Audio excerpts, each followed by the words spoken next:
Detective Sarah Morgan stared at the rain, her mind racing. It fell in sheets, blurring the lights of the city, masking the shadows lurking within. She was good, maybe the best, but this one felt different, more sinister. A chill ran down her spine, a feeling she couldn't shake, as if unseen eyes were watching. It started with a phone call, piercing the silence of the night. A strangled gasp, a whispered name, then silence. The kind that makes your blood run cold. The victim? Richard Kendall, found dead in his own home, not just any home, Blackwood Manor, a place whispered to be cursed, where shadows seemed to move on their own. The manor loomed before her, dark and imposing against the stormy sky, like a beast waiting to pounce. A shiver ran down her spine as she stepped out of the car, the rain soaking through her coat, each drop feeling like a warning. The old house seemed to watch her, its windows like empty eyes hiding untold secrets. She had faced down killers and madmen, but this place felt different, as if it had a life of its own waiting to reveal its horrors. Blackwood Manor. The name itself sent chills down the spines of locals. Whispers of tragedy and madness clung to the old house like cobwebs. Built centuries ago, it had seen its fair share of darkness.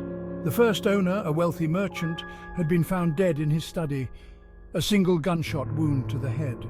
His wife had gone mad, claiming the house was haunted. Then there were the whispers of a hidden room, a place where the family's darkest secrets were kept. Some said it was a torture chamber, others a secret vault. No one had ever found it, but the rumors persisted. The house had changed hands many times over the years, each owner meeting an untimely end. Each death added to the legend of Blackwood Manor. Now Richard Kendall was dead. The old housekeeper, Mrs. Henderson, a woman with eyes as old as the house itself, led Sarah through the darkened hallways. Her voice was a low murmur, barely audible above the creaking floorboards. "He was a good man, Mr. Kendall," she said, her voice trembling. "Didn't deserve such an end." Sarah nodded, her eyes scanning the portraits that lined the walls. Each face seemed to stare back at her, their eyes filled with a strange knowing. The study was just as the police had left it. The body was gone, but the outline of the chalk remained. A single chair lay overturned, a book splayed open on the floor. Sarah knelt down, examining the book. It was a history of the manor, its pages filled with tales of tragedy and despair. She ran her fingers over the faded ink, feeling a strange connection to the past. As she stood, a glint of metal caught her eye. The air crackled with anticipation. Rain lashed against the windows, mirroring the storm brewing inside Blackwood Manor. Mrs. Henderson had warned against it, her voice a shaky whisper. "Don't dabble with things you don't understand, detective." But Sarah, desperate for answers, had insisted. They sat around a circular table in the dusty drawing room, illuminated by flickering candlelight. Madame Evangeline, a renowned medium, closed her eyes, her wrinkled face illuminated by the flickering candlelight. Her voice, when she spoke, was a low, guttural rasp. "Richard," she called out, her voice echoing in the silence. "Richard, are you here?" The air grew heavy, the temperature dropping noticeably. A cold wind seemed to whip through the room, extinguishing one of the candles. Suddenly the table began to shake violently. Sarah gripped the edge, her heart pounding in her chest. A high-pitched whine filled the air, growing louder, more insistent.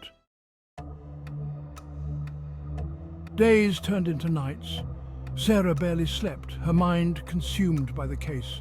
She pored over old documents, interviewed the few remaining staff, and scoured every inch of the manor. The pressure was mounting. The press had a field day, painting her as a desperate woman chasing ghosts. But Sarah knew better. There was something dark at play here, something more than just a haunted house. She paced the library, the silver key heavy in her pocket. It was the only tangible clue she had, but it was useless without the lock. Frustration gnawed at her. She had to be missing something, some small detail that held the key to the entire mystery. She stopped, her eyes falling on the grandfather clock in the corner. It had stopped at the exact time of Kendall's death. She knelt, examining the base of the clock. There, hidden in plain sight, was a small, almost invisible keyhole.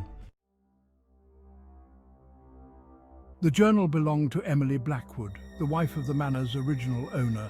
Her elegant script told a tale of love, betrayal, and ultimately, madness. I devoured the words, each page deepening the mystery. Emily wrote of her husband's growing paranoia, his obsession with a hidden room within the manor. A room he believed held the key to ultimate power. He had become distant, cruel, his mind consumed by his search. Emily, fearing for her sanity, had confided in her brother, begging him for help. But her pleas went unanswered. Her brother, it turned out, was in league with her husband, both of them members of a secret society obsessed with the occult. The hidden room, Emily discovered, was not a place of power, but a chamber of horrors. It was there they conducted their dark rituals, sacrificing innocent lives to fuel their twisted ambitions. Armed with this newfound knowledge, I knew I had to find the hidden room. It was the key to everything, the missing piece of the puzzle. I reread Emily's journal, searching for any clue to its location. Finally, I found it, a cryptic message scribbled on the last page. "The raven's eye holds the key. The raven's eye." I scanned the study, my eyes falling on a large portrait of Richard Kendall hanging above the fireplace. It depicted him standing in the same study, a raven perched on his shoulder, but something was different. The raven's eye in the portrait seemed to gleam, catching the light. I stepped closer, my fingers tracing the outline of the eye. As I did, the portrait swung inward, revealing a dark, narrow passageway hidden behind it. The air grew noticeably colder, a musty, earthy smell wafting from the opening. Taking a deep breath, I grabbed a lantern and stepped inside. The passage was narrow, the walls damp and crumbling. The room was cold, the air thick with the stench of decay and something else, something ancient and evil. Symbols, arcane and disturbing, were etched into the stone floor, glowing faintly in the flickering candlelight. A chill ran down my spine as I realized the truth. This wasn't just a hidden room, it was a chamber of horrors, a place where unspeakable acts had been committed. Bones, human bones, lay scattered across the floor, silent testament to the horrors that had transpired within these walls. In the center of the room, an altar stood draped in a black cloth, a single ornate dagger resting on its surface. The air crackled with a palpable sense of evil, as if the very walls themselves were imbued with the darkness that had unfolded within them.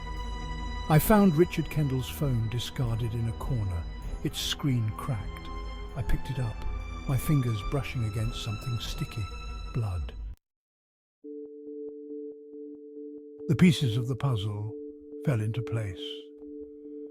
Richard Kendall, driven by greed and ambition, had stumbled upon the truth about his ancestors and their involvement in the secret society. He had tried to blackmail them, threatening to expose their secrets. They had silenced him the only way they knew how. Armed with the evidence I had gathered, I brought the society down. The arrest was swift, the trial a media frenzy. The world watched in horror as the truth about Blackwood Manor and its inhabitants came to light. Justice was served, but for me there was no sense of triumph, only a profound sadness. Blackwood Manor stood silent, its secrets laid bare, the ghosts of the past finally at peace. I knew that the house would always hold a certain darkness, a reminder of the horrors that had transpired within its walls. As I walked away from the manor for the last time, I couldn't shake the feeling that some secrets were best left buried.